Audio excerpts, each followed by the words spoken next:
Bon, c'est pas rangé comme ça, moi je me casse. Non, évidemment, je plaisante. Je plaisante, évidemment. Non, non, non, c'est juste que si je disais, si c'est pas rangé, moi, je me casse. Non, je plaisante. Je plaisante, c'était juste une manière de rentrer. C'est juste une manière de rentrer dans la vidéo. Alors, aujourd'hui, on va parler du film Babylone. Je dois vous avouer qu'il était, comment dire, légèrement long. Voilà. Légèrement long, non, voire même beaucoup trop long. Parce que je supporte des films comme Avatar qui font 2 h 40 minutes, ça va. Mais 3 h 9 minutes quand même, voilà. C'est assez, euh, c'est assez long, c'est assez prenant, ça t'arrache. C'est le genre de film, tu te dis, je vais regarder ça pour tuer le temps, et tu te rends compte 2 minutes après en allant sur internet que ça fait 3 heures. Voilà. Donc évidemment, si vous voulez regarder Babylone, ne dites pas avant, ouais, j'ai regardé ce film, on va regarder ce film pour tuer le temps. Non, si vous voulez regarder un film pour tuer le temps, je sais pas, allez du côté de James Wan et du côté du créateur de Conjuring et regardez un film comme Dans le Noir qui fait 1 h 20. Voilà, là vous serez satisfait, vous aurez tué le temps, vous aurez tué 1 heure. Mais si vous voulez tuer le temps, ne regardez pas un truc comme Babylone. Parce que déjà, de un, quand on tue le temps, généralement, c'est aussi pour se relaxer et se reposer. Et Babylone, quand tu veux te relaxer et te reposer, non. Non. Je vous explique pourquoi on peut pas regarder Babylone en voulant se reposer ou en voulant tuer le temps. Babylone équivaut à cette expression qu'on appelle le bordel sans nom. Voilà, Babylone équivaut vraiment à cette expression qu'on appelle le bordel sans nom. Je vais vous montrer le Blu-ray que j'ai avec moi. Donc Babylone avec Margot Robbie et Brad Pitt en acteurs principaux. Donc euh, l'histoire parle en elle-même du cinéma muet qui passe. Ça se passe pendant les années 1920 et ça parle de la décadence de Hollywood, du cinéma qui peut autant être monstrueux que autant être très doux, très, très, très doux quoi. En fait, le cinéma qui peut être autant très doux qui peut devenir monstrueux. Ça parle de la décadence du cinéma d'Hollywood et du passage du cinéma muet au passage du cinéma, le vrai cinéma avec, voilà, où juste on commence à avoir du passage, simplement du passage au son en fait.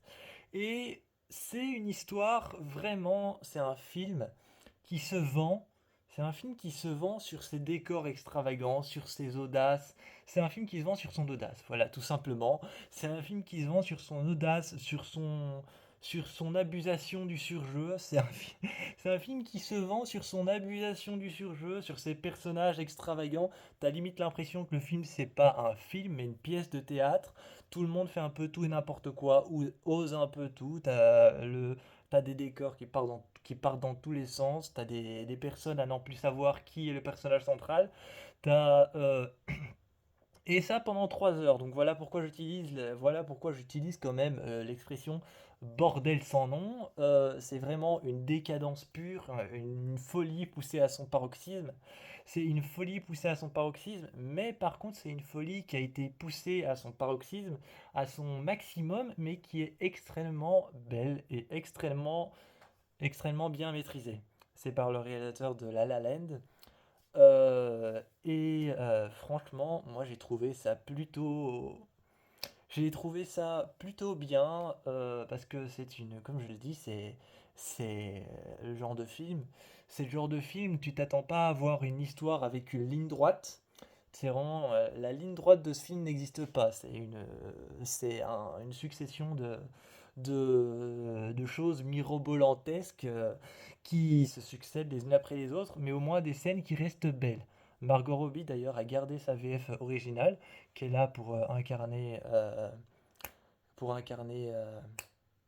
allez, l'autre, la femme du Joker. Je sais même plus comment elle s'appelle alors que c'est mon personnage d'ici préféré. Mais elle a gardé sa VF originale, ça m'a surpris. Je pensais que dans Babylone, elle allait peut-être avoir une VF différente. Pas du tout.